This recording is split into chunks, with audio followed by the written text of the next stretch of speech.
Muy buenas tardes, chicos, qué gusto saludarlos. Ya pudieron ver de quién vamos a hablar el día de hoy. En nuestra clase platicaremos de Aristóteles. Sean bienvenidos. Antes de iniciar, quiero recordarles las medidas de cuidado que son estar en casa principalmente, no salir si no es necesario y si lo tenemos que hacer, el uso correcto de la mascarilla. También al regresar, el lavarnos las manos con agua y jabón, esto hacerlo con frecuencia y si no, pues usar también alcohol en gel. Queremos que ya estén pronto en el colegio, pero para que esto suceda debemos de cuidarnos y cuidar también a sus papás y familia. Sócrates, Platón y Aristóteles están considerados como los filósofos más importantes de la antigua Grecia y de la filosofía en general. Ya tuvimos el gusto de hablar de Sócrates, de Platón y ahora le corresponde el turno a Aristóteles. Una frase célebre de él era: todos los hombres desean por naturaleza conocer. Y esto es tan cierto. El ser humano nace con esa necesidad de conocer. Recuerden o vean a los niños, todo es curiosidad, investigar qué es, por qué sucede, qué pasa si meto el dedito aquí, qué pasa si toco tal cosa, y nadie les dice qué hacer. Esto es algo que ya traemos desde que nacemos. Definitivamente hay mucho de qué hablar de estos grandes filósofos, que este espacio pues es muy reducido para poder tratar toda la información, las ideas, los aportes de cada uno. Pero al regresar a clases hablaremos y profundizaremos un poco más acerca de ellos. Otra frase importante de Aristóteles era: la inteligencia consiste no solo en el conocimiento, sino también en la destreza de aplicar los conocimientos en la práctica. Y es lo que nosotros les decimos en clase. No es solamente el tener el concepto, el tener la idea, ¿sí?, sino ponerla en práctica. No me sirve de nada, por ejemplo, ir a recibir un curso de cocina teórico. Sé la receta de memoria, sé dónde comprar los ingredientes, para qué sirven, si realmente no lo voy a llegar a poner en práctica. ¿Cómo voy a aprender? Haciéndolo definitivamente. ¿Me voy a equivocar? Claro que me voy a equivocar, pero de los errores voy a aprender. Vamos a hablar algo acerca de la vida de Aristóteles y vamos a recordar que Aristóteles fue discípulo de Platón, es decir, fue su alumno. Recuérdense que Platón fue discípulo de Sócrates y pues Aristóteles fue discípulo de Platón. Aristóteles nació en Estagira, ciudad de Macedonia. Su padre se llamaba Nicómaco, él era médico y estuvo al servicio del rey Amintas, padre de Filipo, quien posteriormente fue su sucesor. Lamentablemente, su padre murió cuando Aristóteles aún era muy joven. A los 18 años, Aristóteles decide viajar a Atenas, que allí fue donde conoció a Platón. Ingresó a su academia y permaneció en ella durante 20 años. Esto hasta la muerte de Platón. Al morir Platón, le sucede en la academia, es decir, ocupa su lugar como el mentor, Espeusipo, otro gran filósofo, por lo que Aristóteles decide retirarse a Asia Menor. Esto lo hace con un compañero llamado Xenócrates y se establece en la ciudad de Axos. Ahí enseña 3 años y después viaja a otra ciudad también llamada Lesbos. Ustedes pensarán que porque Aristóteles era discípulo de Platón iba a estar de acuerdo en todas sus ideas, pero no fue así. Aristóteles criticaba ciertas ideas de Platón, entre las que podemos mencionar la división establecida por Platón. ¿Se recuerdan que Platón pensaba que existían 2 mundos, el mundo inteligible y el mundo sensible?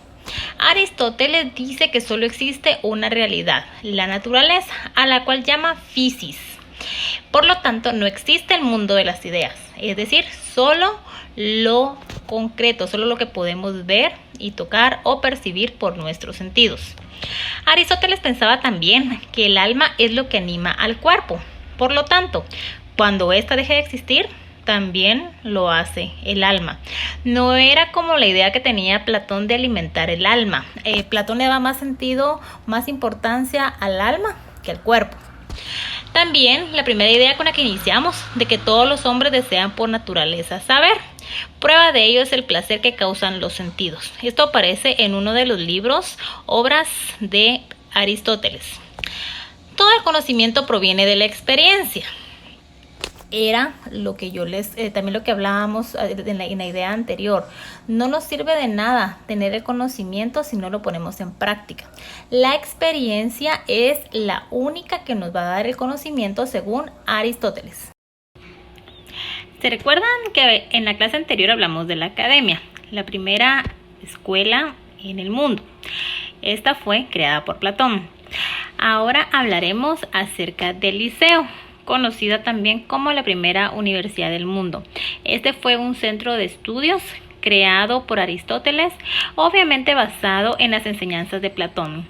Veremos un video a continuación para conocer más acerca de él.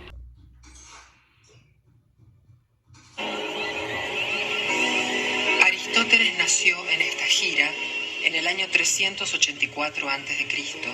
y murió en Calcis en el año 322 a.C.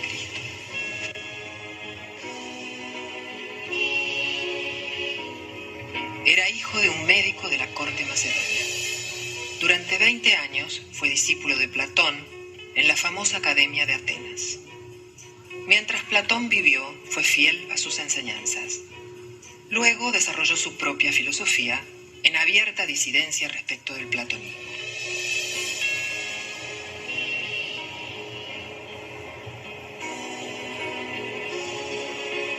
En el año 343 a.C., Filipo de Macedonia llamó a Aristóteles a su corte para que fuese el preceptor de su hijo Alejandro. Cuando Alejandro ascendió al trono macedonio, Aristóteles volvió a Atenas y fundó una escuela alquilando un terreno junto al santuario dedicado a Apolo Liceo. De ahí tomó su nombre la escuela aristotélica, el Liceo.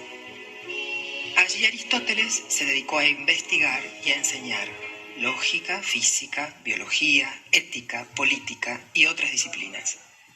Además fundó, con la ayuda económica de Alejandro, una gran biblioteca y un curioso zoológico. En el terreno arrendado había un jardín con senderos. A Aristóteles le gustaba pasear por este lugar mientras daba sus clases de la mañana, dedicadas a los discípulos más avanzados. Como en griego paseo o lugar de paseo se dice peripatos, los asistentes a esas clases fueron llamados peripatéticos. Los apuntes correspondientes a las clases que impartía Aristóteles por la mañana son lo que se ha llamado escritos esotéricos y son los que conservamos. De los otros, llamados exotéricos, solo nos han llegado algunos pocos fragmentos.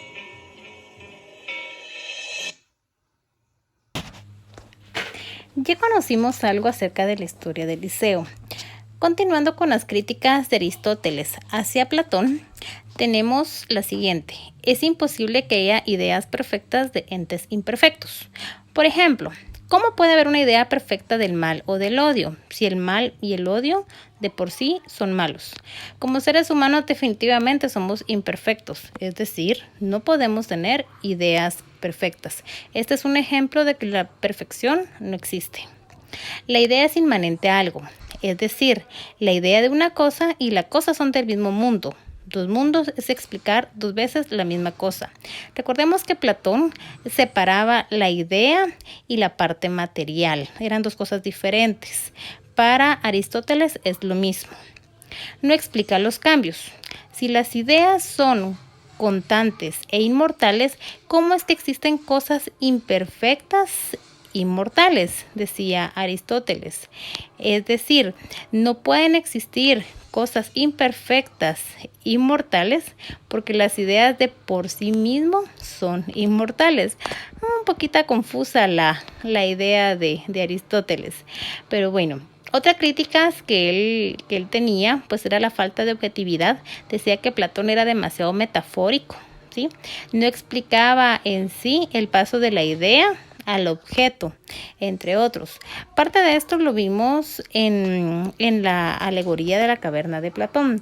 Todo esto pues es una metáfora de lo que es la realidad según Platón.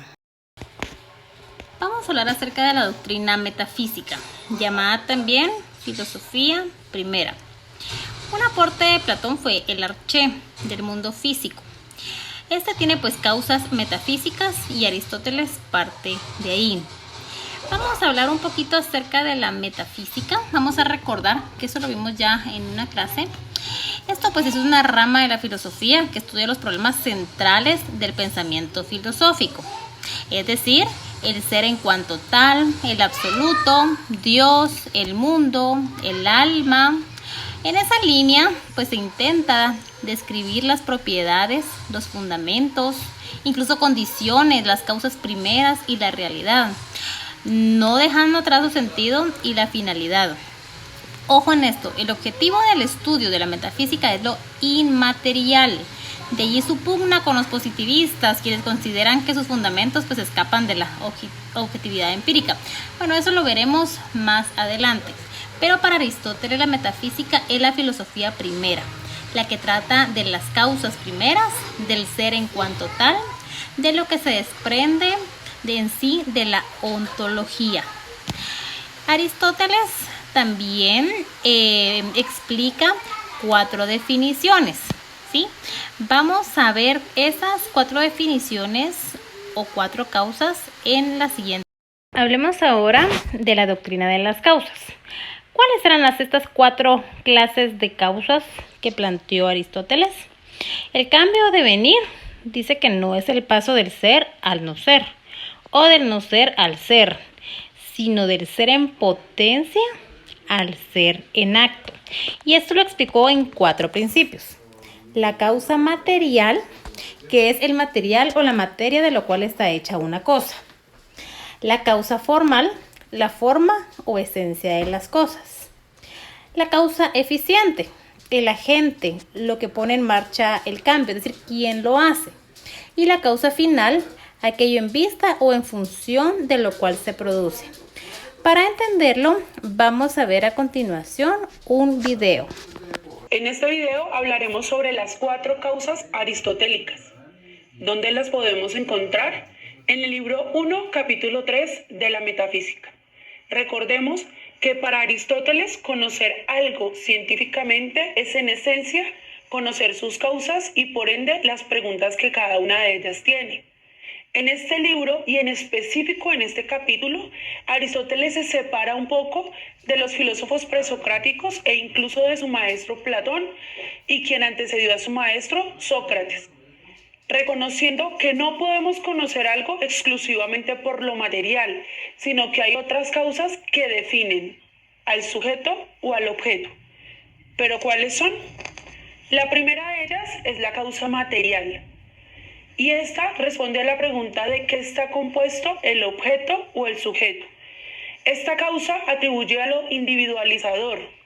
La segunda es la causa formal, es decir, ¿qué forma tiene? Lo que contribuye a reconocer lo universal y la substancia. La tercera es la causa eficiente, es decir, ¿qué agente produjo? Es la que posibilita el movimiento de ese agente, que puede ser un objeto o un sujeto, y la que precede el principio. La cuarta es la causa final, y responde a la pregunta de cuál es el objetivo del ser, es decir, determina su fin. Pensemos en el siguiente ejemplo, la mesa. ¿De qué está compuesta la mesa? Muy bien, de madera. Su segunda causa sería la formal. Entonces, ¿qué forma tiene? Muy bien, puede ser la que aparece en pantalla, quizá la misma que te habías imaginado. La tercera, ¿qué agente la produjo? ¿Quién produciría una madera y una mesa de madera? Muy bien, un carpintero. ¿Y cuál sería el objetivo del ser? Es decir, la finalidad de la mesa que antes habíamos visto.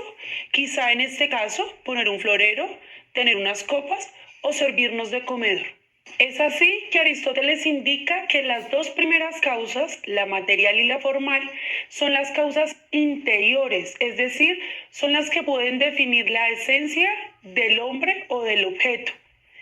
Por el contrario, la causa 3 y la 4, es decir, la eficiente y la final, son causas exteriores que son determinadas por otros u otras personas. Y entonces, ¿cómo determinaríamos las causas de un ser humano? ¿Cuál sería su causa material, formal, eficiente y final? ¿Lo has pensado? Hasta luego. Muy bien, y ahora para finalizar nuestra tarea, vamos a escribir 5 ejemplos en donde se apliquen las 4 causas de Aristóteles, así como el ejemplo de la mesa de madera. Muy bien, chicos, ha sido un gusto. Que Dios los bendiga y por favor cuídense, que queremos verlos pronto. Un abrazo y nos vemos primero Dios la próxima semana.